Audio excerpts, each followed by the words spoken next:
Je pense qu'il n'y a aucune entreprise qui est insensible à un étudiant qui, à côté de ses études, fait des choses.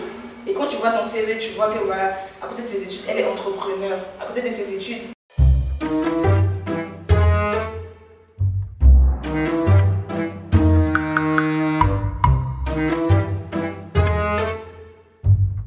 C'est très rare aujourd'hui, à moins que tu aies le bras long ou que voilà, tu arrives à une personne sur 100 en passant.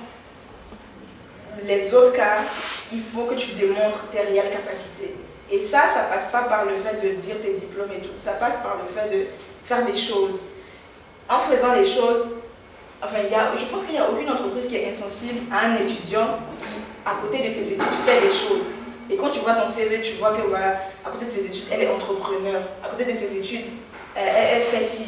À côté de ses études, elle a eu à créer ça, elle fait ci, elle fait ça, elle donne des ateliers à côté de ces entreprises. Cette personne, immédiatement, ça capte l'attention et ça te fait passer, ça te donne d'abord une place de choix dans les autres candidatures qui vont juste mettre leurs expériences en ce qui concerne ton CV et tout.